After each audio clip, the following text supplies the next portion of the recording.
From ancient civilizations to medieval kingdoms to our own modern society, conspiracy theories abound about those in control keeping powerful secrets from the people, from all of us. And while the allegations may vary, the overarching questions remain the same. What are they hiding? Why are they hiding it? And where is it hidden? Secret government warehouses. Where are they? And what secrets do they hold? You can't apply federal laws to a non-existent place. Tonight, an investigation to find out. How do people get in here? We'll travel the world looking for answers. From powerful Washington insiders. Could there be military bases we don't know about? At an abandoned military base in Montauk, New York, with investigator Richard Dolan. We're starting to see the disturbances already. In the skies above the legendary Area 51 in Nevada, with researcher Glenn Campbell. Helicopter 9660 Hotel, you familiar with that restricted airspace 3 miles to your west? All the way across the ocean to perhaps the biggest repository of history on Earth, the Vatican. Can we go into the actual archive now? Our investigation will reveal shocking revelations about secret government experiments on U.S. citizens. We were making human guinea pigs out of civilians. Cover-ups about the existence of UFOs. I couldn't tell them what I was done because it was top secret. Potential evidence from a secret base that may provide proof the government has been hiding the truth about extraterrestrial life for decades. You're certainly not human. It's so unusual. It's like nothing I've ever seen before. We'll speak to informants who divulge details about what's hidden and where. There's thousands and thousands of underground tunnels. And for the first time on network TV, bring you footage purportedly smuggled out of Area 51 of an extraterrestrial. Travel with us on a global expedition to find the truth about secret government warehouses.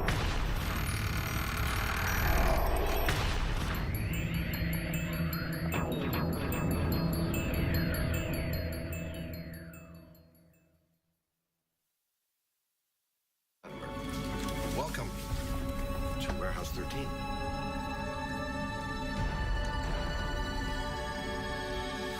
The secret government warehouse. It's a concept portrayed in pop culture that has intrigued audiences around the world for generations.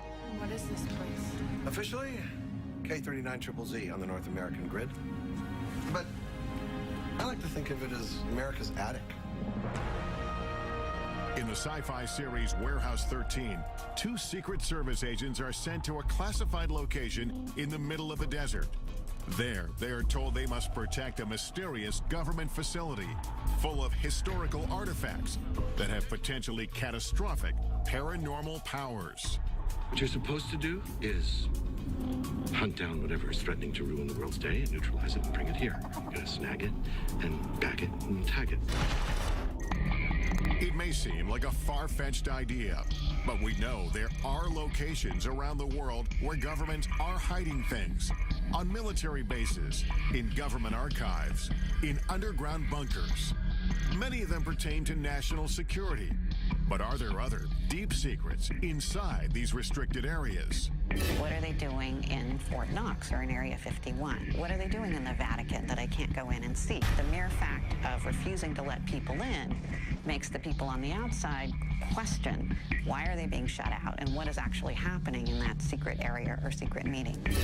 Are there facilities we don't even know about, hiding things we should know about? Some say yes. I believe that there are large numbers of underground facilities throughout this world, a large number of Warehouse 13 type facilities. Everything's in its little compartment, buried away very, very secretly, whether it deals with mind control or UFOs or maybe secret biological weapons or what have you.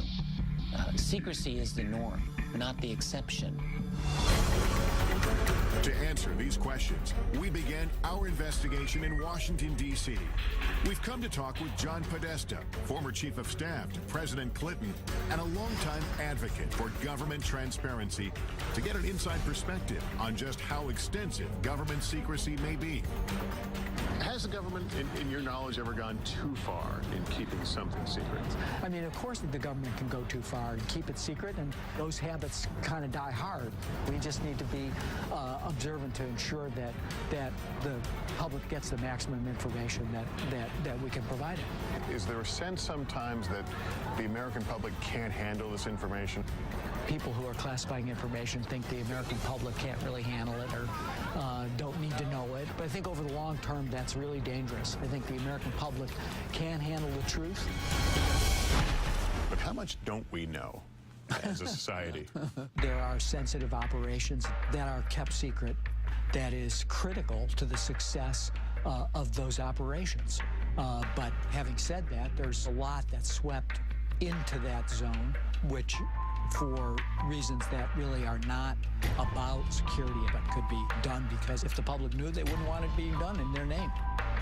One of the biggest sources of speculation is the existence of still classified UFO files. Why has the U.S. not been more forthcoming, opened up more information about UFO sightings, either proving or disproving? I think that's a question that I ask myself. I mean, is there something really in there that the American people couldn't really be made available to? Maybe, maybe it'll seem whatever the government was doing at the time might seem a little silly in retrospect, but so what? I mean, I think the public has a right to know that. While the U.S. government still keeps UFO documents stashed away at a government facility somewhere, other countries are finally coming clean. In 2008, the UK declassified its UFO records. And for the first time, witnesses, including members of the U.S. military, have been able to publicly come forward with their stories. I couldn't tell them what I had done because it was top secret. Milton Torres is a retired U.S. fighter pilot. In 1957, while stationed in the UK, a strange assignment came over his radio. They informed me that this was going to be an active firing mission. Then they said, this is an unidentified flying object. We want you to shoot this thing down. When Torres reached the designated coordinates, a giant object appeared on his radar screen. It was doing maneuvers that I couldn't follow. It would stop and then take off, right angles. I got in, within 20 seconds to go, when all of a sudden it just disappeared. I mean, it took off something like 10 times the speed of sound. This is faster than anything we have on the drawing board. I was afraid for my life. Torres returned to base and was ordered to never reveal what he saw in the air. He said that this mission has been declared top secret. You're not to discuss this with anyone, not your wife, not your commander, not anyone. If you violate top secret instructions, you can go to jail. To this day, Torres does not know what it was he saw on his radar screen, but he has his suspicions. I don't think we're alone. And whoever built that machine knew a hell of a lot more than I did. Could stories like Torres's still be under lock and key within the U.S. government's UFO files?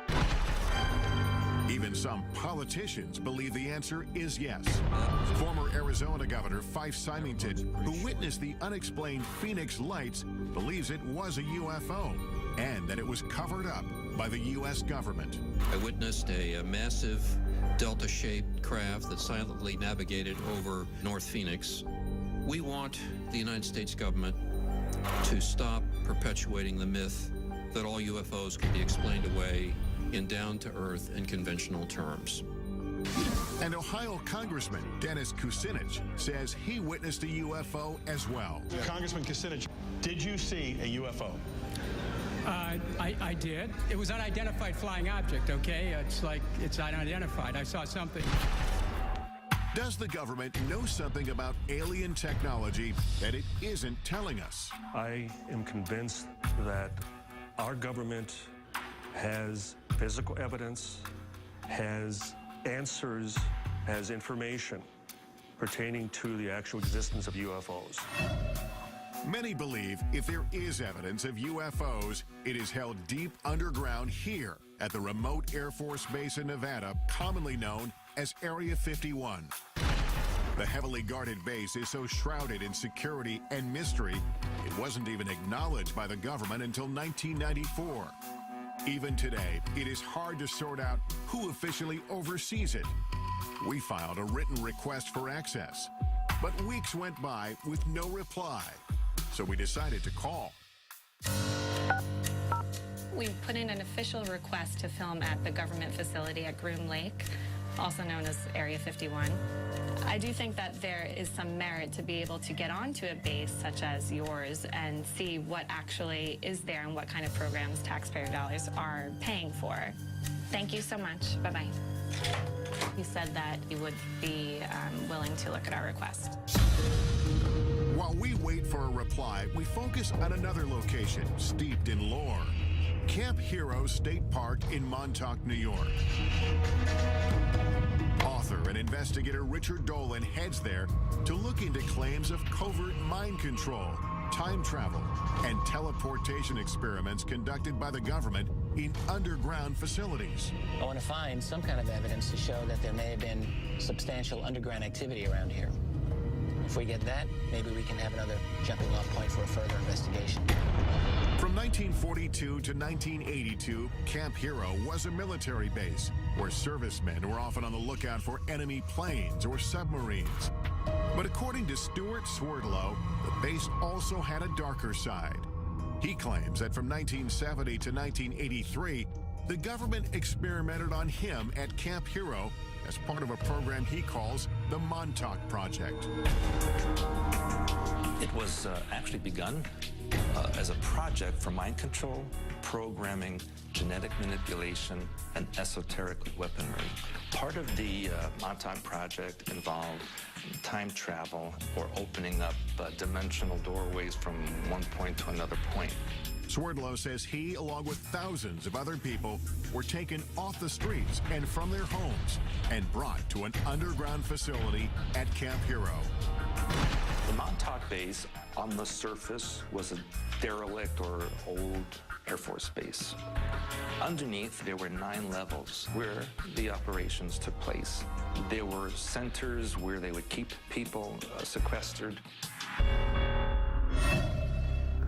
It may sound far-fetched, but the U.S. government conducting secret experiments on Americans without their permission is not. It has hidden programs from its citizens in the past and stashed away or destroyed the evidence. Like the medical research done for 40 years on poor black men in Tuskegee, Alabama. They were secretly mistreated for syphilis by the government in an effort to see how they would react. It's only one of the insidious programs uncovered over time.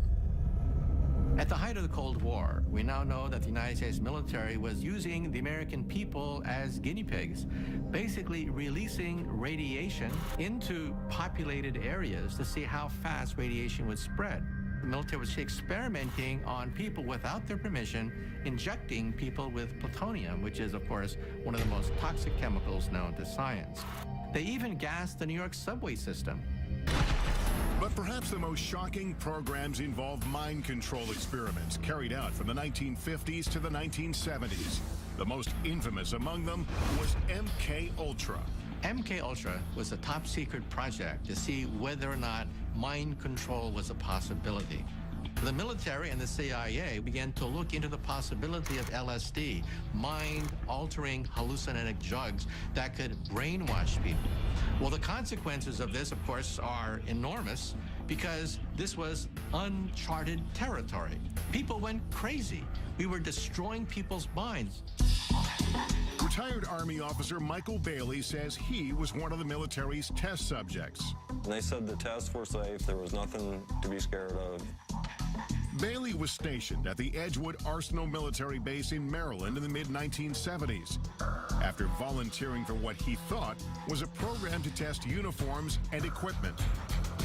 They explained that we were going to be testing equipment of the battlefields of the future, and it sounded exciting. But in fact, Bailey says he and hundreds of other soldiers were injected with LSD and other harmful drugs or exposed to dangerous gases to see how they would behave. We obtained this once restricted training video shot by the military, which shows some of the effects of the experiments conducted on their own men stationed at Edgewood.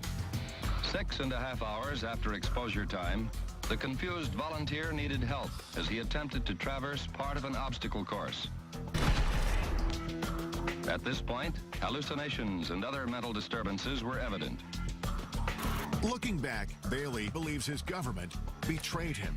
You trusted the government, you trusted the Army. It was a bunch of lies. There was a lot of harm done at Edgewood Arsenal.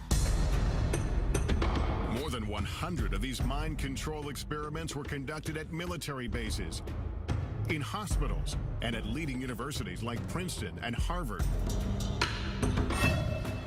But these programs had some disastrous consequences. There were a number of suicides, a number of unsuccessful suicides. One man who had been dosed with LSD actually tried to commit suicide on his front lawn in front of his children and was in a what's commonly called a flashback state.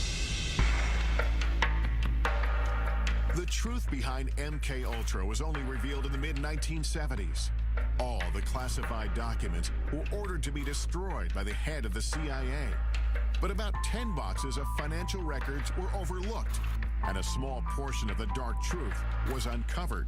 The thing about MK Ultra we have to remember is that we have very little information about the specifics of the programs, and that is because most of those records were destroyed. Without comprehensive records about who exactly was involved, some speculate that MK Ultra victims may have changed the course of history. The assassin of Robert F. Kennedy, Sirhan Sirhan, has been speculated for a long time to have been a mind control victim. At Harvard, it's interesting to note, one of the students involved in the experiments there was the Unabomber. If experiments like MK Ultra took place without public knowledge, is it possible the Montauk Project is another example of a government program that to this day remains classified? We only learned about MK Ultra by accident. It could so easily be the case that had all those records been properly destroyed, to this day, all MK Ultra would be rumor. When I think about that in connection with something like Montauk, it makes me think that it's just possible that the Montauk Project remains rumor because simply the guys running the security did a better job than they did with MK Ultra. Could the U.S. government have been conducting experiments inside secret underground bunkers at this retired military base? That's what Richard Dolan is hoping to find out. If the claims about the Montauk Project are true, that'll change everything about what we think we know about this world. And I have to say, if you're going to have a secret program, then Montauk is a great place to have it in a lot of ways. It's very remote.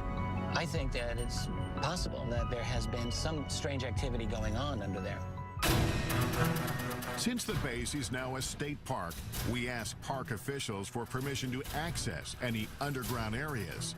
But they said they are not aware of any tunnel system in Camp Hero. Dolan has heard otherwise. I'm told that there are interesting structures in this area. Tunnels I've read about. I want to see something. And what he finds may change what we think about the Montauk Project. What the hell is this? What is this?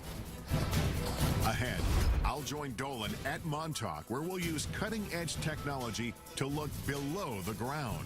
There is something here that could be an underground structure.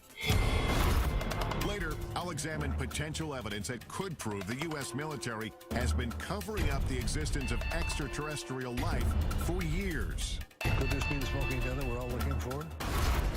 But first, I'm heading to Rome, Italy, to try to get past the Vatican gates and into one of the most mysterious repositories in the world.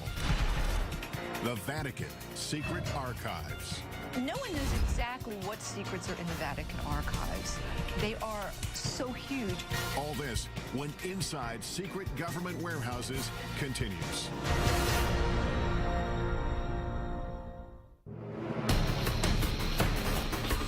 Our investigation exploration into the world's most secretive warehouses brings us here to Rome, Italy, home to the smallest sovereign state in the world, but also one of the most influential, Vatican City. It is the headquarters of the Catholic Church and its 1 billion followers. And although its government rules over only 108 acres of land, the reach of its power has extended around the world. The Vatican is an intriguing place because it's the oldest continuously existing organization on the face of the earth. You can trace it back 2,000 years. The Vatican's role in shaping history is well documented, and some of it, like its support of the arts, is proudly on display here. It's one of, if not the greatest, repositories of art, history, tradition, theology, and written material in the world. It is a treasure trove. Behind me are the hallowed halls of Vatican City, and somewhere deep inside, the Vatican's secret archives. 52 miles of shelves holding thousands of documents. It is perhaps the richest repository of history in the world, and yet it is off limits to almost everyone. For years, scholars and citizens alike have wondered what's hidden inside. Is the Vatican guarding powerful secrets? No one knows exactly what secrets are in the Vatican archives. They are so huge, and scholars are rather limited in what they're allowed to look at. I don't know that we'll ever know everything that they have there. The secrecy and lack of access have stoked the interest of academics, writers, and even Hollywood. In the novel and later movie, The Da Vinci Code, it is speculated that the church might be hiding the truth about the bloodline of Jesus Christ. While in the movie Angels and Demons, an ancient document stored inside the archives holds the key to preventing a secret society called the Illuminati from exacting revenge on the Vatican. This way, please. The archives in the movie is a vast, highly secure, state-of-the-art facility filled with millions of documents. The chambers are hermetic vaults. Oxygen is kept at lowest possible levels. There's a partial vacuum inside.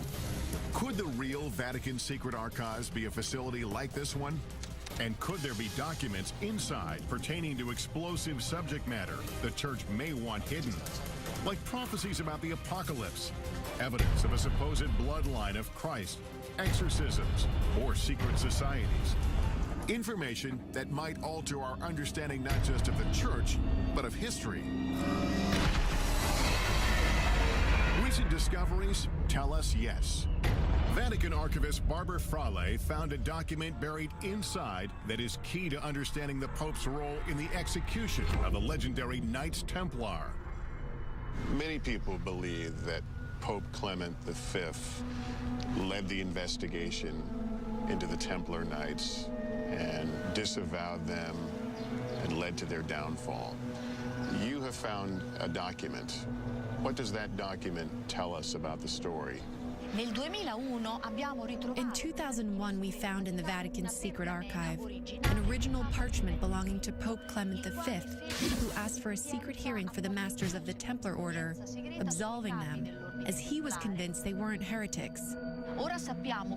Now we know that the Church never condemned the Templar Order, and that it was the King of France's act of violence and abuse to cause the closure of the order. Because this document was filed in the archives in a strange way, its existence remained unknown for hundreds of years.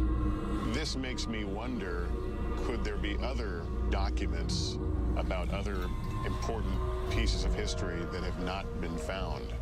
There are still millions of documents which are yet undiscovered in the Vatican secret archive. So what else might be hidden unintentionally or intentionally inside? Much of the speculation about what is intentionally withheld is about end-of-the-world prophecies, like the famous Third Secret of Fatima. It is one of the most well-known and important prophecies to Catholics around the world. The story goes that in 1917, a vision of the Virgin Mary appeared several times to 3 small children near Fatima, Portugal. Today, a site where thousands of the faithful flock each year. During her visits, the vision is said to have shared 3 secrets about the future. But the Vatican only revealed the first 2. The first one was a vision of hell. The second one had to do with the end of World War I and the beginning of another great war shortly thereafter if Russia wasn't converted to Catholicism. But the third secret was with hell, leaving some, like Fatima researcher Christopher Ferrara, to wonder what it said. In 1960, for reasons unknown, the Vatican let it be known that the secret was going to be placed under seal forever. But on June 26, 2000, the Vatican finally relented under mounting pressure and published a vision. The announcement of a third secret made international news. For years, people speculated that the third secret was actually a prophecy about the end of the world. Today, before 500,000 followers, a Vatican official revealed the secret. The vision showed a bishop dressed in white, shot down by a burst of gunfire. According to the Vatican, the prophecy of the third secret was fulfilled on May 13th, 1981. That's when the Pope, interpreted as the bishop in white, was shot here on St. Peter's Square as he waved to the faithful from his vehicle. But there are those who don't believe that explanation.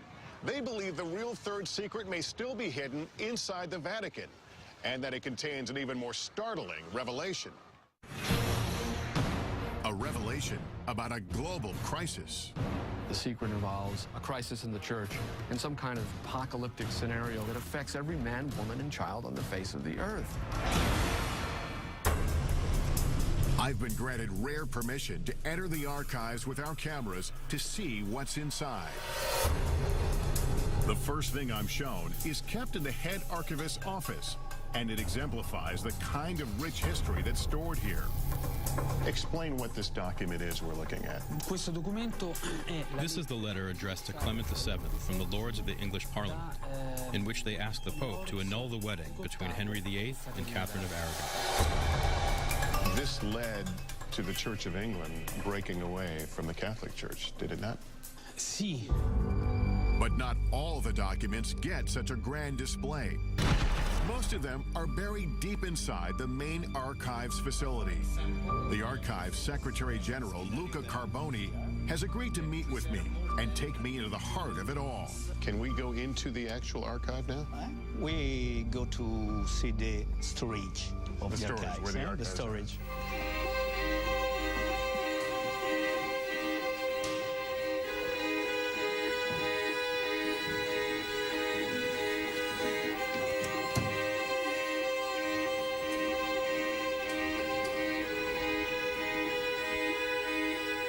We arrive at the main facility, and I'm instantly overwhelmed by the massive number of files that are before us. We are standing amid the history of the Catholic Church, but this is also an important part of the history of the world, isn't it?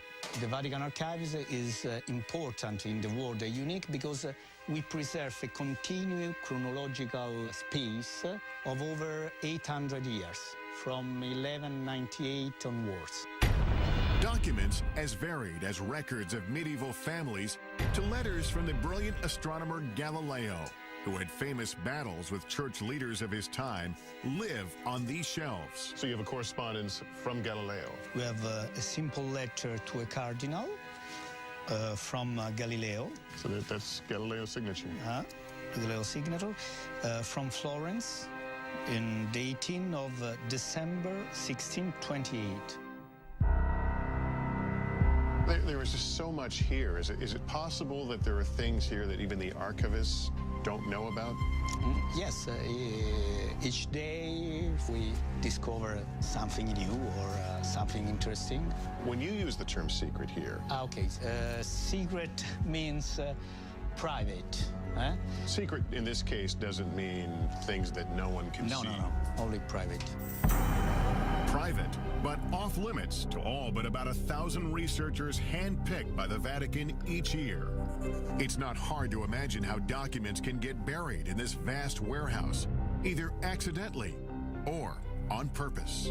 The Secrets of Fatima, would we find something about the Secrets of Fatima here? No. Here is not preserved.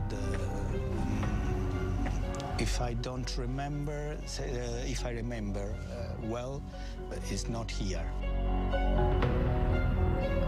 But then, where is it? Are there other secure places within Vatican City? Even within this facility, there are areas that are restricted, like the parchment room, holding some of the oldest and most important documents. Can scholars and researchers come here? No. Only the staff of the Vatican Archives. All your parchment are kept here? We preserve 50,000 of single parchment in this room on 2 floors. The air feels different. Is the climate controlled here? Yes, it's under control. And what is in here? Here we have the famous Templar trials. The 3 meters of parchment rolls. But we can't see it? No, it's close. There's no doubt that this repository is one of a kind. But the Vatican has not shown us evidence to prove or disprove the rumors of secret documents being stored inside the archives. So we're headed to Montauk, New York, to look for clues into claims of underground mind control and time travel experiments. And later, we're going to some of the most heavily guarded military bases in the U.S. to investigate reports that proof of alien life is stored inside. All this when Inside Secret Government Warehouses continues. We're on a quest to uncover the world's most elusive government warehouses and the secrets that may be buried inside. Our investigation returns to Camp Hero State Park in Montauk, New York. We're looking into claims about the so-called Montauk Project. The story goes, the radar tower behind me was once the epicenter of the Montauk Project's dangerous mind control experiments, and that 9 subterranean levels beneath the tower housed top-secret technology that transported thousands of people through time and space. But do those underground facilities really exist? According to the United States government, there are no underground facilities at Montauk. Of course, you have to bear in mind that the United States government does almost certainly have many underground facilities that they don't wish to acknowledge. Author and investigator Richard Dolan has agreed to meet me at Camp Hero to take a closer look. Can we establish there's something underground? The thing that I've been thinking about is it's impossible to establish the veracity of the claims of the people themselves, but if we can bring some kind of instrumentation to take a look below the ground, I'm thinking ground-penetrating radar, we might be able to find out one way or the other if there's anything that we can notice. At least confirm some parts of the story. According to Stuart Swerdlow, he, along with thousands of others, were brought here to be programmed or mind-controlled. I was subjected to many types of experimentations, interrogations, indoctrinations. I was used in the time travel experimentation. To do this, Swerdlow says he was sequestered in facilities directly beneath the old radar tower. Deep underground, he says, there were 9 levels of rooms, and within those rooms was a device called the Montauk chair. Looked kind of like a dental chair that the person would sit on. There'd be a headset that would go over them. There were huge computer banks around that location. And there would be the psychic who would be sitting in the chair and generate thoughts electromagnetically into this device, which could be amplified and stored on the computer so that it could be amplified and transmitted. But mind control wasn't the only concept being tested at Montauk, Swerdlow says. According to him, they were also experimenting with time travel and teleportation using strange technology. It's like a huge mirror frame, and in the frame there is technology that creates vibrational frequencies that can match points in time and space, and you literally walk through. And that is how they transported people from Montauk. If Swerdlow's claims are true, it would completely change the way we see the world. Up to this point, time travel and teleportation have simply been concepts explored in pop culture, in movies like The Philadelphia Experiment and Back to the Future. But were teleportation and time travel experiments like these taking place at Camp Hero? We asked the military about the existence of these experiments and underground spaces at this former base. After speaking with several different departments and officials, we still didn't get a clear answer. But theoretical physicist Michio Kaku says time travel and teleportation are not possible with current technology. Claims about the Montauk Project talk about teleportation, time travel. But let's be blunt about this. The United States military, the most powerful military on the planet Earth, simply does not have enough energy to bend space and time into knots. Still, we know the government does have a history of experimenting on unwitting Americans, especially with mind control. So we've brought in the latest technology to help us determine if there's anything underground here. Jamie Harmon and Dan Welch are ground-penetrating radar technicians. The technology they have should be able to detect anomalies underground. I know this is ground-penetrating radar, but explain to me what you can do with this. This orange box here, this is the radar pulse that's going down into the ground. When they meet something with a different material property like stone or something metal, we'll get a reflection which will bounce back to the surface. So if you see a man-made tunnel or something, it would show up pretty clearly on that? Mm-hmm. You know, it takes a little interpretation, but it will show up on the screen. Today, the area around the radar tower is completely off-limits, fenced off with warning signs. The park says it's because of concerns about falling debris, but Swerdlow says otherwise. The reason there's a fence around the radar tower is because underneath there is the main part of the Montauk base. They don't want people going in there. The entrance is sealed. But the park has granted us rare access to the restricted area surrounding the radar tower, with a stern warning not to get too close to the rusting satellite dish. It's pretty strong reflection. Our time here is limited, so we decide to split into two teams. Dolan goes to do a quick pass with his Geiger counter to see if there are any anomalies around the radar tower. It's basically reading at just under 10, which is very low. When he finds nothing strange, he goes to search for potential entrances into any underground spaces. Meanwhile, our ground-penetrating radar team gets to work surveying the area beneath the tower. Turn ourselves around here. And right off the bat, we start to get some strange readings. So, yep, we're starting to see the disturbances already. This is the very beginning of what we were expecting to see for the anomaly. So we know it starts here. Yep, and it's pretty strong. And we're looking at about 10 feet in depth. This being the surface here. So it's a very distinct start to it. Yeah. Mm-hmm. In the meantime, Dolan is canvassing some of the surrounding wooded parts of the park. According to Swerdlow, there's an entire network of underground tunnels throughout the area. On the old base, you do see manhole covers or just even entrances that are covered by metal plates. Allegedly, some of them, they say, are for sewer systems or rainwater draining and that kind of thing. But those were once escape hatches for the underground area. This is one of the many manholes that's said to be in this area. Got some water. It's a water pipe here. A ladder going down. It looks like it's been backfilled. All right, I'm gonna regret this, I'm sure. I want to see how deep this is. I wonder if they could have been designed as a water drainage. Maybe there's a lot of water usage at that facility.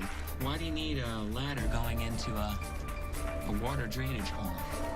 Dolan finds several of these uncovered manholes, but they lead no further than 7 feet down. So he returns to check on me and the GPR team, and we are getting compelling readings.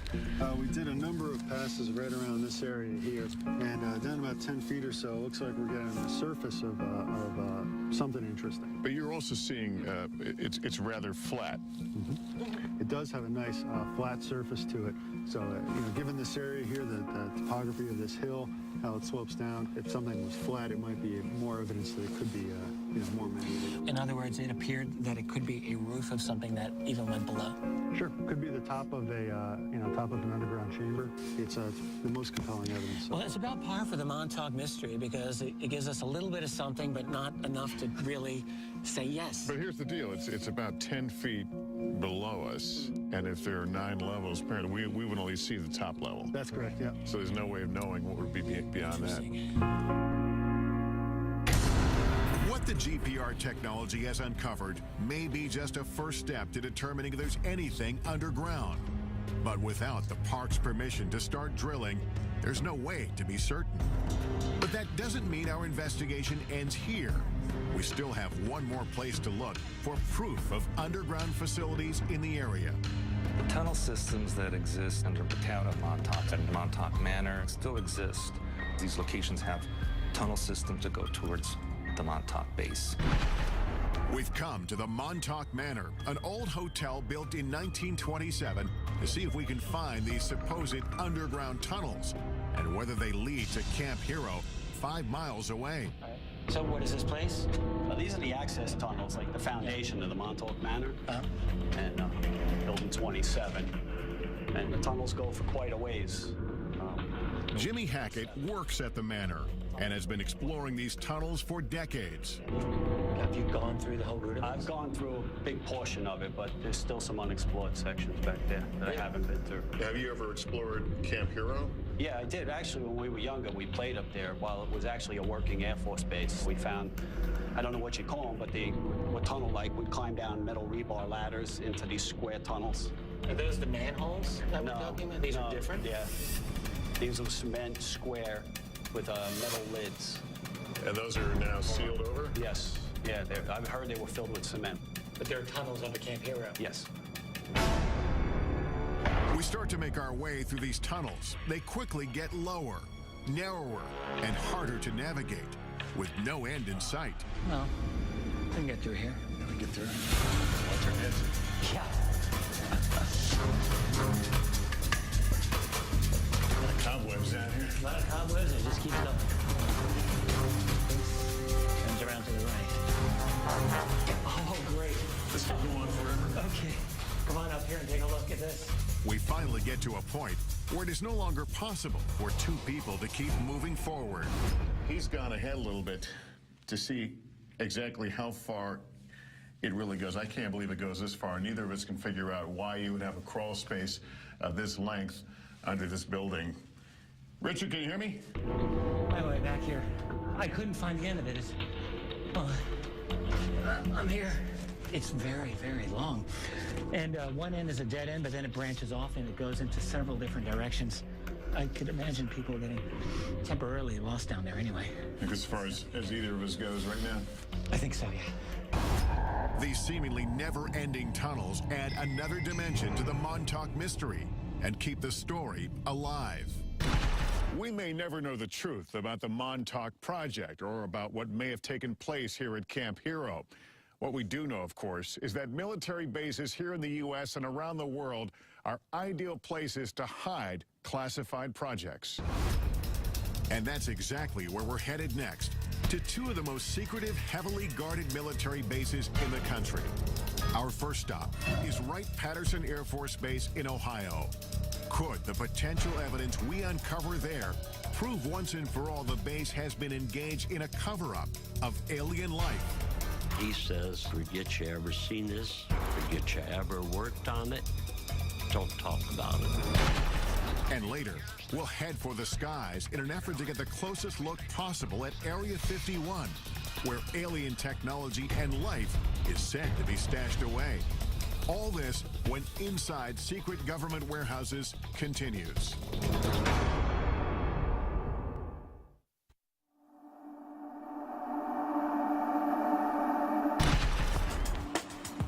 Our search for the truth about secret government warehouses has taken us on a global journey. We've been to Montauk, New York to explore allegations of mind control and time travel experiments underneath an abandoned military base. And we've traveled across the Atlantic to delve into the depths of the Vatican's secret archives in search of answers to age-old mysteries. As our investigation deepens, we check in at our nation's capital, where we are still looking for answers and access. We made that request via fax 4 weeks ago, and we haven't heard anything back. We would love an opportunity to go to the facility and tour it. For weeks, we've been calling the Air Force requesting permission to get inside Wright-Patterson Air Force Base in Ohio, and what may be the most secure military base in the United States, the legendary Area 51. Oh, you've never allowed visitors out there? After phone calls to multiple government agencies, we finally reach an Air Force representative who agrees to review our request one more time. Thank you so much. I would appreciate that. The Pentagon's reluctance to let us into these military bases only fuels our curiosity. Could they be hiding more than military secrets inside? And are there other bases, or even warehouses like the one depicted in the sci-fi series Warehouse 13 that we don't even know about? And that is exactly what we do here. Take the unexplained, and we just safely tuck it away in this supersized Pandora's box. Washington insider John Podesta says the idea of a central warehouse is a myth.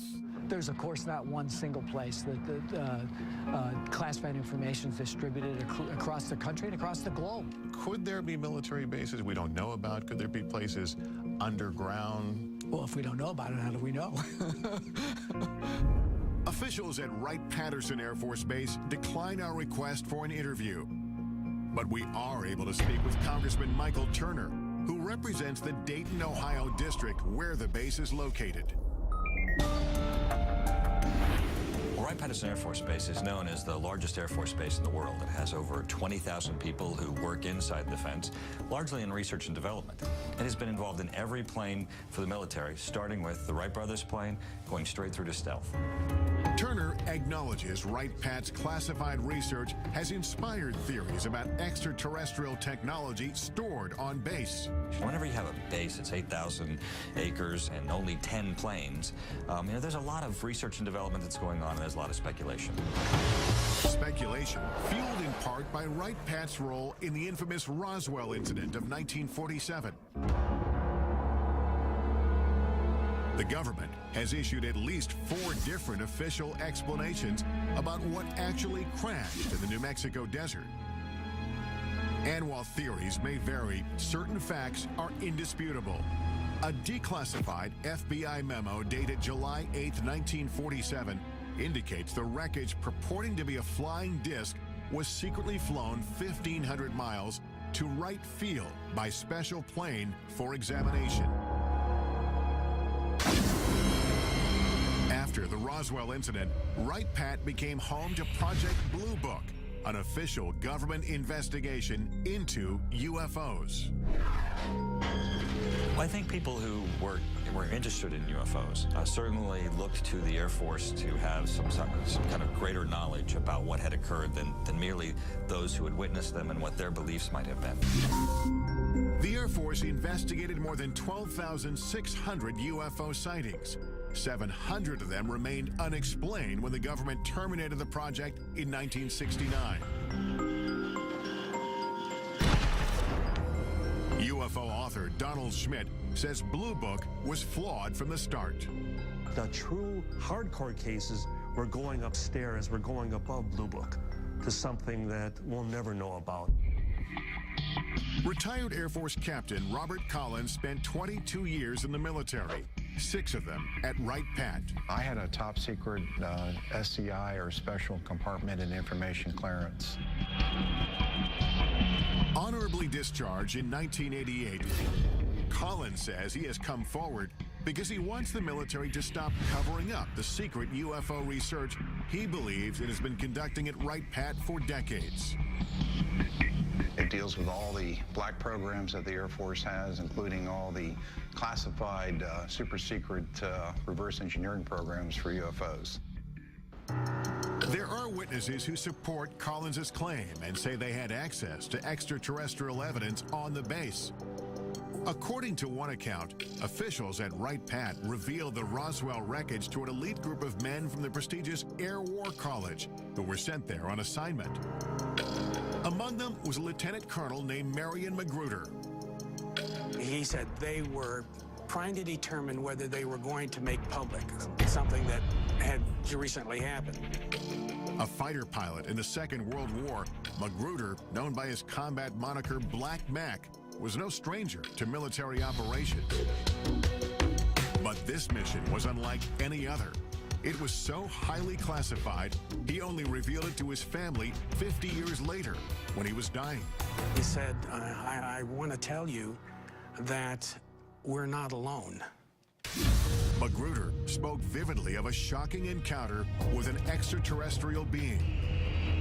He had quite a bit of empathy for him, and he said he was more humanoid than alien, but he had a much larger head, larger eyes, long, slender arms, thin little legs. He appeared to my father to be very sad. Magruder struggled silently with what he saw until the last days of his life. My father said we killed him because of the experiments and stuff. That had an incredible impact upon him. And it may be that his memories weren't all that haunted him. There would be some people come to visit him to discuss that situation with him. Whoever it was, and I never knew who it was very interested in making sure that secret was kept. The Air Force referred us to its 1985 fact sheet that addresses persistent UFO rumors. It says there are not now, nor ever have been, any extraterrestrial visitors or equipment on Wright-Patterson Air Force Base. Yet, over the years, questions have grown. Suspicions sparked by testimony from former employees, including Robert Collins, who says underground facilities are strategically hidden throughout the base. Never find it unless you knew where to look.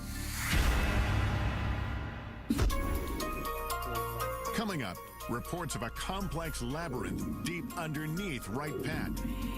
And physical evidence allegedly from the base that may prove a government cover-up of alien life. I'm too old to worry about my reputation. And later, travel with us to the Nevada desert for an unprecedented investigation into Area 51. If the public ever really knew what happened at Area 51, they'd want to burn the place down. All this and more when Inside Secret Government Warehouses continues.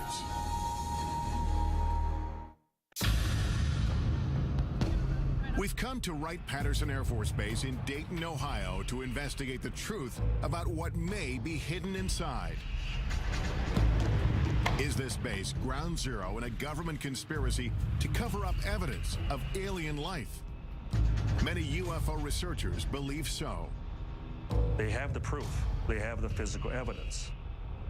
To this day, everything still points to Wright-Patterson Air Force Base. According to retired Air Force Captain Robert Collins, the next building is 620. These civil engineering drawings show entrances to a massive complex of tunnels and vaults located under the base, which leads to a set of stairs. Combining data from 25 years of research with information leaked to him by unnamed sources, Collins describes what he believes he's under the surface. All these tunnels and vaults are completely independent of anything else in Wright-Patterson Air Force Base. 60 feet down below ground. And then there's a limestone rock bed, which is anywhere from 10 to 15 feet thick. So you may be as far down as 70 feet. You're looking at probably the size of a couple football fields at least in length. There's roughly 4 big vaults. They're about 100 by 100 feet in size. They got carpeting on the floor of the tunnels, and you could drive a pickup truck through them. Collins says the most remarkable secret isn't the underground complex itself. It's what he says the Air Force was and possibly still is hiding inside. The things that were stored in these vaults were, of course, bodies, alien bodies. cryogenic equipment used to support and maintain and preserve those bodies, and medical examination tables and biological testing equipment. The Air Force denied our request for an interview with a representative from the base. But local Congressman Michael Turner says plenty of classified information is at Wright-Patt, and it's all with good reason. A lot of the things that are going on at Wright-Patterson Air Force Base are secrets that need to be protected. There are things that are in development, research that we're doing, possibly for capabilities for us in the future, or even how we're looking at our potential adversaries. A statement issued to us by the base says the evolution of virtually every Air Force aircraft flying today can be traced back to Wright-Patt.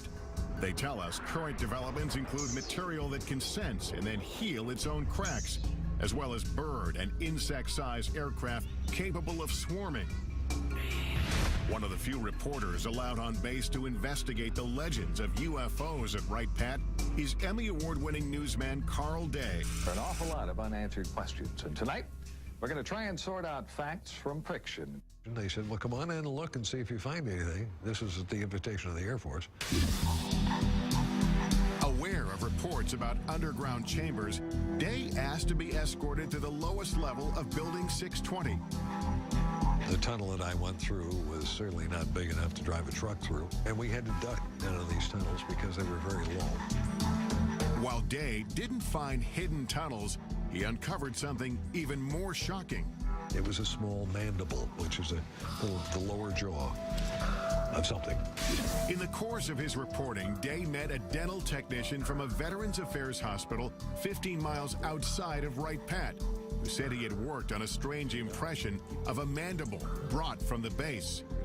At the time, the man was so afraid to tell his story that he didn't reveal his name or face.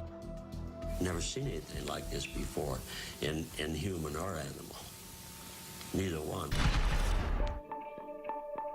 Today, at 81 years old, John Musgrove speaks undisguised for the first time.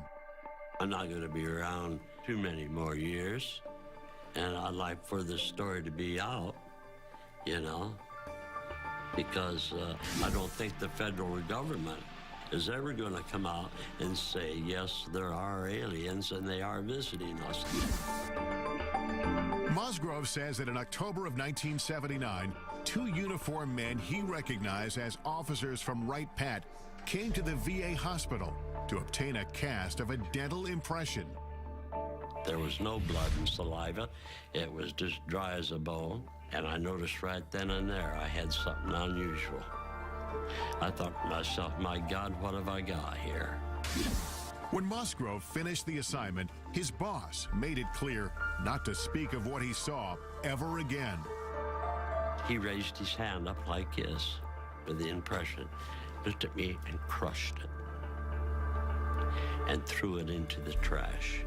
And that's when he says, forget you ever seen this, forget you ever worked on it, don't talk about it. The impression was broken, but Musgrove dug the pieces out of the trash and put it back together so he could duplicate the cast. Convinced the mandible came from a skeleton stored at Wright-Patt, Musgrove gave a copy of the cast to Carl Day to investigate. But the case went cold when nobody Day showed it to could identify its origin. I didn't want anything to happen to it, just in case. So it's in a safe deposit box. And I've got the key. Day agreed to retrieve the mandible from his personal repository. There it is. This is the first time it's ever been shown on national television. I would love to know if this is indeed representative of true aliens' lower jawbone. You can imagine how small the head must have been. 30 years after the cast was made, pressing questions remain. Could this be the smoking gun that we're all looking for? And final proof that indeed we're being visited by aliens? It proves one thing, there's something other than human and animal. Coming up, does this mandible hold the secret to extraterrestrial life? A leading dental anthropologist weighs in. And that's not even close. Right. But first, join us in the Nevada desert. Doesn't it make you wonder what's in there that has to be so secret that they kill? As we examine exclusive video that may expose what happens inside the most secretive military base in the United States. when Inside Secret Government Warehouses continues.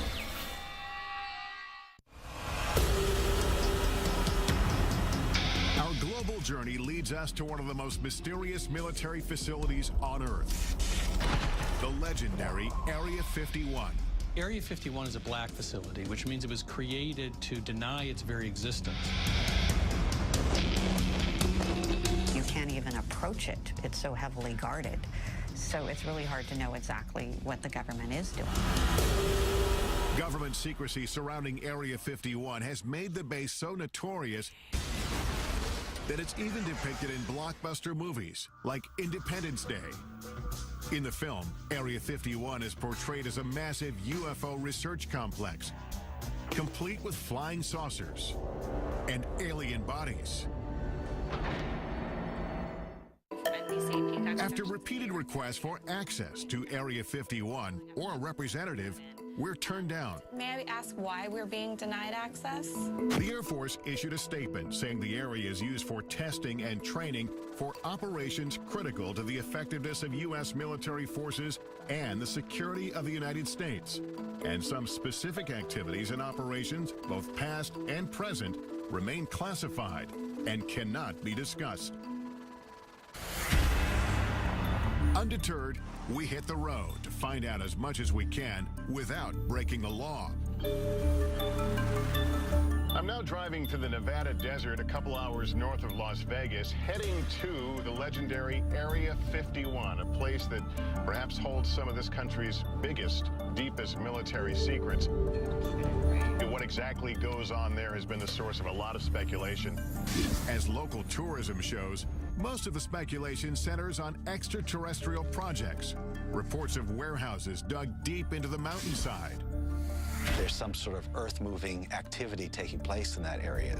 Where some claim scientists are conducting reverse engineering on alien spacecraft.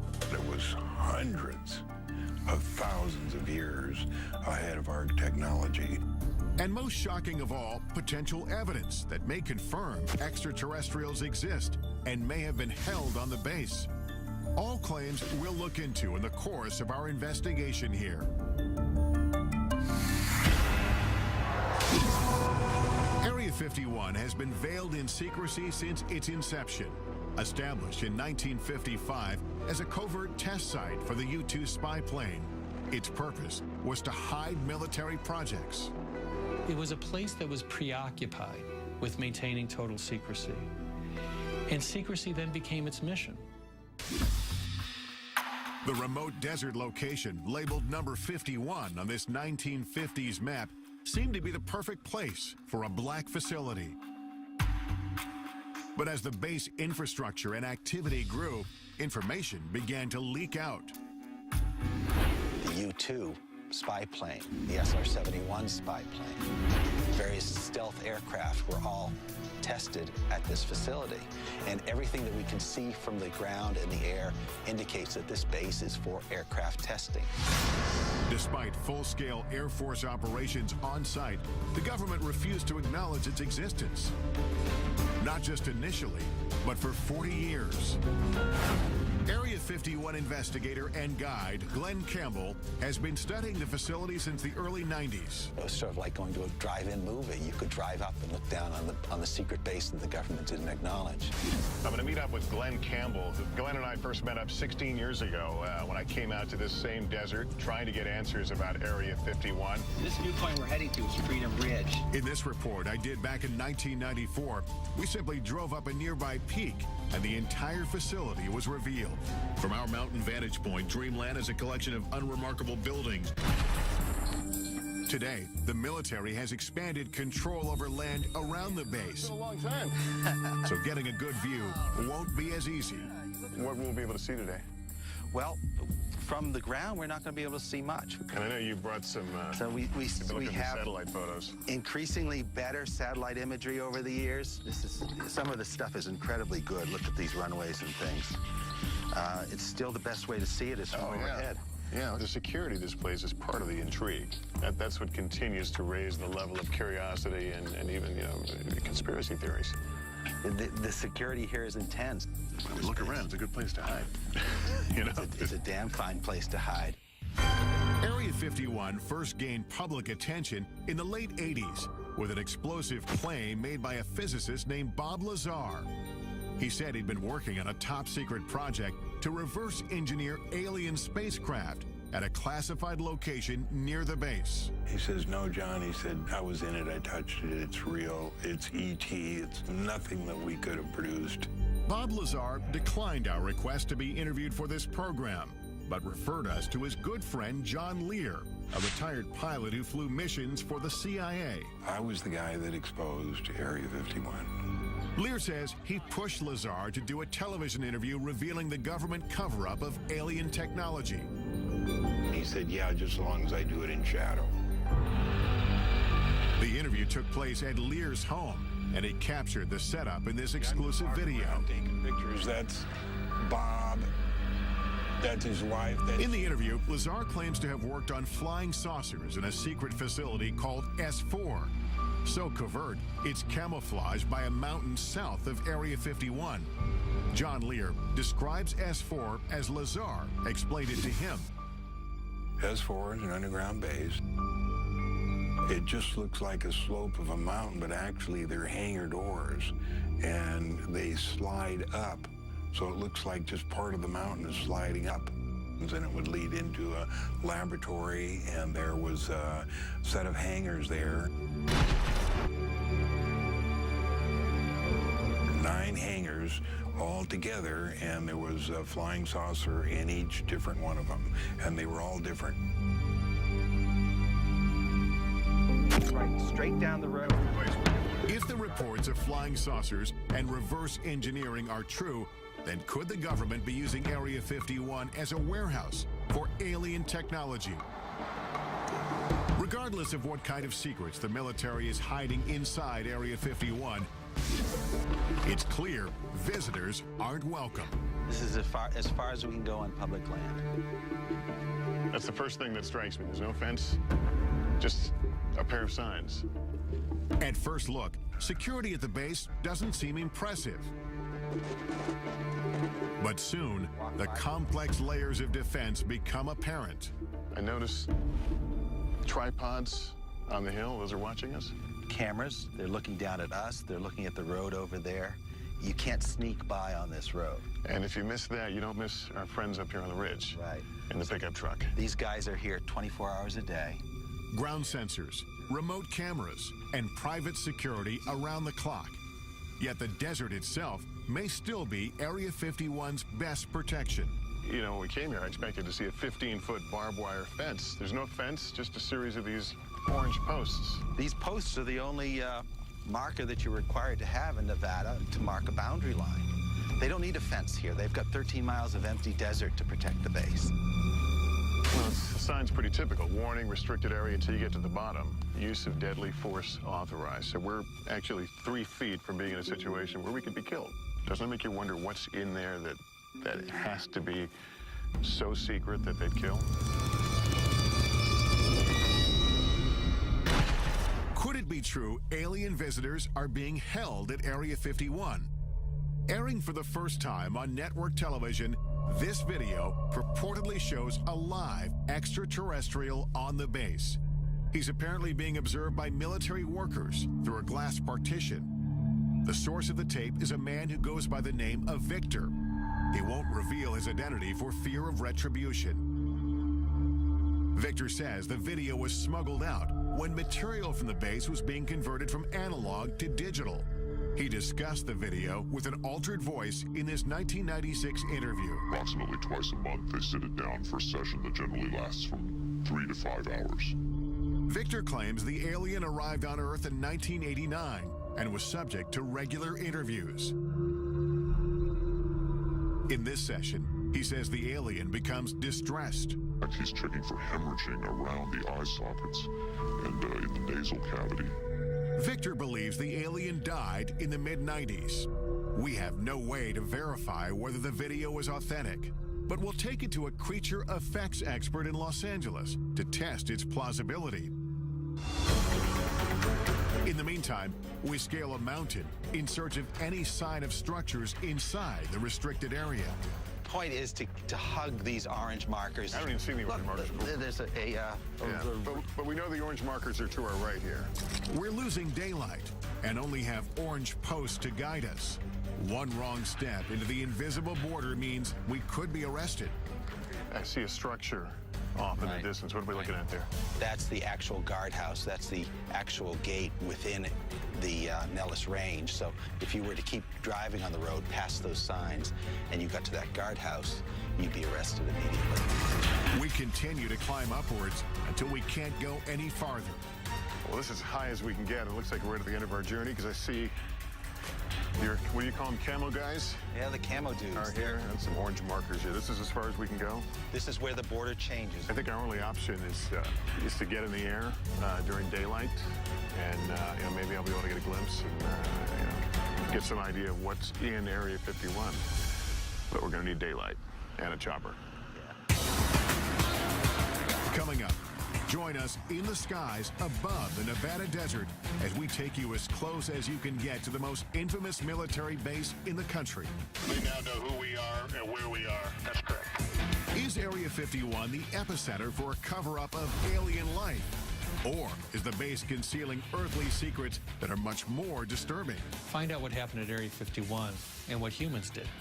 That's scary enough. When Inside Secret Government Warehouses continues.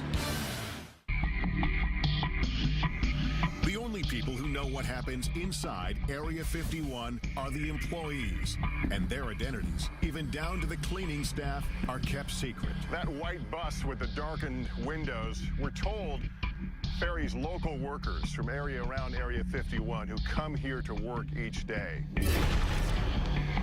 Those not bussed in are flown in, shuttled back and forth on special unmarked planes. They fly on a private airline known over aircraft frequencies as Janet every morning from Las Vegas to Area 51. This surveillance video shows workers returning from Area 51 on private 737s. These are jets without any company markings. They just have a red stripe down the side. Signing on to work at the base means agreeing to a covert lifestyle. No one can even admit that they work there. Jonathan Turley, a litigator in national security cases, first learned about Area 51 in 1994 when he was contacted by employees who were gravely ill. You're basically told to go die. And they weren't supposed to talk to a lawyer, and they weren't supposed to talk to a doctor. Despite having signed non-disclosure agreements, some workers told Turley they'd been exposed to toxic materials on base. One of them was a sheet metal worker named Robert Frost. He couldn't tell the doctors where he was working or what he might have been exposed to. They could have put him in jail for it. In 1994, I conducted this interview with Frost's widow, Helen. She told me about the first day her husband came home with symptoms. He walked in a door and he was screaming. I looked at him, his face was bright red, and all the skin was peeling off of his face. Turley filed a lawsuit accusing the military of poisoning Area 51 workers through blatant negligence by recklessly disposing of hazardous waste. They dug a football field-sized trench, and they would fill it every week with all types of hazardous and toxic wastes. And then they would just dump jet fuel on it and set it on fire. Though the base was operating in secret, Turley says the impact on some workers was difficult to hide. Many of them developed a strange condition that looked like fish scales on their body. This was taken just before he quit in March of '89. And then he had these large sores on his back. He had those all over his body. Turley's clients wanted to know what they were exposed to, but suing for information was a Kafkaesque task. At the time, the government denied Area 51 even existed. At one point, I just told the judge, Your Honor, I can take you there. I can point you to it. You can see it. How can it not exist as a matter of physics, let alone the law? Turley says it wasn't until he obtained satellite photos of the base that the government finally acknowledged some operations in the general area. They believed that They lived in a special place that was not reachable by federal law, that even killing someone, it was just simply not something to be held accountable for. Eventually, Turley filed several lawsuits on behalf of sick workers. The legal battle lasted for 9 years. Some of his clients died during this time. The lawsuits succeeded in prompting the government to start conducting environmental inspections on the base as required by law. And as a result, the court found one of the cases to be moot. Another one was dismissed for reasons of national security. In the end, Turley's clients got no answers, and disclosure of the legal inspections prompted by the lawsuit was deemed subject to a presidential exemption. This means they can be kept from the public, and they have been to this day. This is a failure of immense proportions. It goes not just from the Air Force command at the facility, but extends all the way to the president himself. These were Americans. They had to be protected from their own government. Turley says all the stories about aliens at the base have provided the military with an ideal smokescreen. If everyone's looking for some galactic presence, they're not looking down on Earth for simple crimes. And so the government never really did try to kill the alien stories. They just wanted to kill the crime story. And so, public interest in Area 51 and its alien legends has endured. Tourists come from all over just to get a glimpse inside the border. There's all the signs and all the cameras watching you up in the hills and the guys in the trucks. It's like, okay, what do you really not want us to see that's back here? Like, what is it that you want hidden so well? Major land restrictions in the 1980s and 1990s have closed off nearly every reasonable land-based vantage point into the facility. So we concoct another plan. We really couldn't see anything from the ground, but we have another option. We've hired a helicopter, and we're going to go up and try to skirt around the restricted area and see what we can see. Campbell, please meet you. The sky is also now the focus for investigator Glenn Campbell, as he prepares to monitor activity in the restricted airspace above the base with high-powered surveillance cameras. I have 3 cameras recording 72 hours worth of video. These 3 specialized cameras will record continuously and capture anything unusual overhead, day or night. The idea is have Bald Mountain on one side, have this small peak on the other side. What's nicer? As we await the results, I head off to do some aerial surveillance of my own. All right, I'm Tom. It takes several calls before finding a pilot willing to take us anywhere near Area 51. Well, these are restricted areas, and why they're restricted areas, they don't tell us. How close can we legally get? Well, it's recommended that you don't get closer than about 2 miles to the border. Are we going to tell them what we're doing? No, we're not going to tell them. We're just going to tell them we're going to be doing some flying, looking the area over if they ask. Let's do it. Okay, here we go. Squad 4373 and ident. 4373 with an ident for 9660 Hotel. They now know who we are and where we are. That's correct. During our ascent, we overhear communications between air traffic controllers and the unmarked government commuter jets.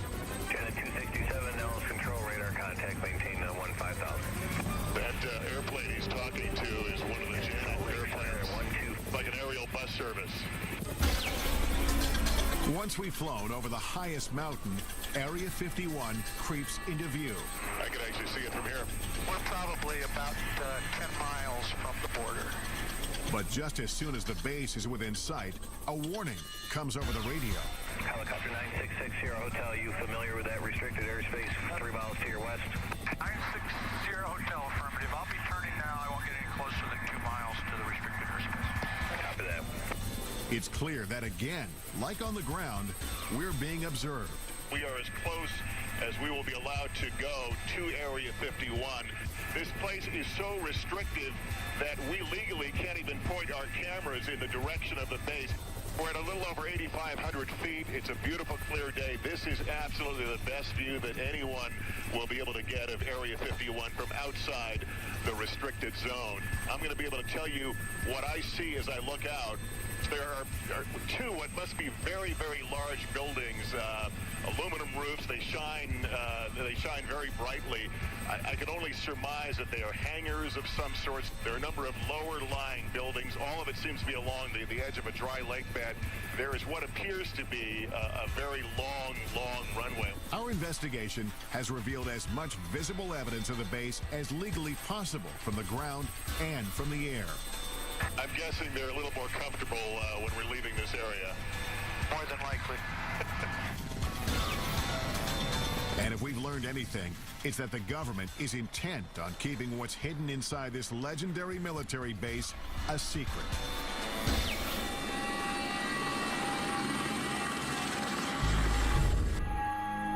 After 72 hours monitoring the sky, our video surveillance captures some anomalies.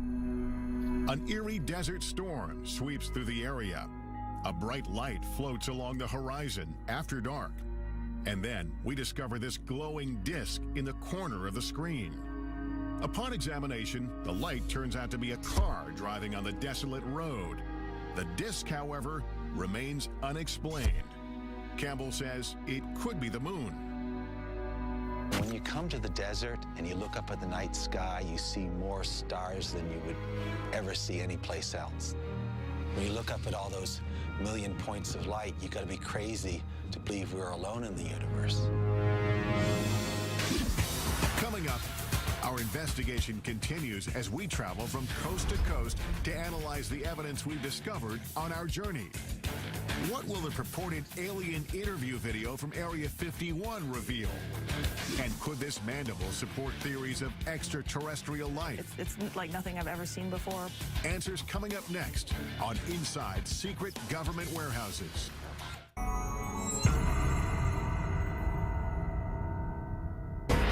Our investigation into secret government warehouses culminates with analysis of the potential smoking guns we've uncovered. Does this video of an alleged alien interview at Area 51 reveal the truth about life beyond Earth? And could this mandible prove alien remains have been hidden on bases like Wright Pat for decades? We'll explore all the possibilities with top experts, starting with one of the most sought-after creature effects artists in Hollywood. I'm looking for that one piece of footage that is undeniable, that I can't look at or other people can't analyze to death. Kevin Yeager designs creatures, aliens, and humans for a living, most notably Chucky from Child's Play and A Nightmare on Elm Street's Freddy Krueger. Yeager agrees to analyze the video using 25 years of experience in puppeteering and film. The first thing that I saw, was an alien, and it actually looked like it was alive. If you look closely, you can see there's a small little mouth. It kind of looks like it's, pursing and moving like a natural mouth would. It's got big doughy eyes. It's got a big head, and it moves in a pathetic way, and you want to take care of it, and suddenly your heart is involved. Just as Yeager starts to identify with the alien, he spots questionable movement. There's some quick, jarring movements that every now and then see this little jerk bobblehead that happens here. Right there is kind of a jerk bob, and the shoulders move as well. A telltale sign, he says, that the alien is a puppet. It's the head movement that tips Yeager off, and he uses this animatronic doll to explain. Now, if you go slowly, like it was first moving very slowly, you can kind of take all the bobbles out. But then once he began to get kind of tired or go into his sick state, he began to wiggle and jiggle like this, and then that's what it kind of gives it away. But when dealing with a life form we know nothing about, Yeager admits anything is possible. Maybe the atmosphere here is different, and the pressure, and they can't handle it, and the gravity is too hard on them, so they do bobble. Still, Yeager says it looks like the setup is hiding something. The darkness of the videotape, the fact that the alien is sort of back behind a desk, I believe that is to obscure a possible puppeteer behind there. Yeager thinks the alien and the video are a hoax, but he says it wasn't a bad try. There's certain organic elements to it, and I can totally see why people would think this is real. Hoaxes do nothing but undermine efforts to get to the truth. With that in mind, we head to New York City to visit NYU dental anthropologist Shara Bailey. She has been studying the mandible we obtained during our investigation at Wright-Patterson Air Force Base. The jaw shape is what struck me first, because the shape of this jaw is very narrow in the front part, and then it kind of dips in here, and then it's very wide in the back. And this is very unusual for a primate. It makes this curve and then comes out. Yeah, it's kind of like an S curve, I guess you might call it. And certainly our teeth and jaws don't do that. No, they don't. Dr. Bailey has 2,000 primate casts, one of the largest collections in the nation, and she's compared the mandible to every single one. Can you say with any fair amount of certainty that this is not from a primate? Yes, I would put my career on it that it's not from a primate. Although Bailey can't match the mandible to anything she's ever seen, her examination of the cast does reveal new information. The cast was made from a skeleton. And this is of a living person. Because we see the gum here? Yeah, you can see the gum, and you absolutely can't see the gum here. The creature lost its teeth after it died. And there are also crypts. You can see that where the teeth might have been. The remaining teeth show it was an omnivore. It's something that eats both flesh and vegetables. And dimensions of the jaw indicate the size of the creature itself. This is a macaque, but it has a jaw similar in size to this. And so whatever this creature was, it was the size of a small dog. And the skull size would be similar as well to match this? Yeah, there's a very good correlation between jaw size and skull size. The cast has some characteristics that strike Bailey as peculiar, including signs of being scraped with a tool. It's definitely been modified. So that I can tell you. Whether it's authentic and it was modified for some other reason, it's very hard to tell. She also questions the apparent human-like dental pattern, which could disprove the notion that the cast came from an alien skeleton. If we're an alien and evolved on a different planet, totally separate from us, why would we ever expect it to have the dental pattern, the same number of teeth and the same types of teeth as a human? It's very odd. If in fact this came from another planet, how would you begin to really compare it to find out what it is? All I can do is compare it to living things on this planet. This mandible is not of any creature that comes from our Earth, that's for sure. This alleged alien artifact tied to our nation's most complex Air Force base may be just the tip of the iceberg of what the government doesn't want us to know. Could this be one of the many secrets locked away in classified government warehouses around the globe? And is there a real Warehouse 13?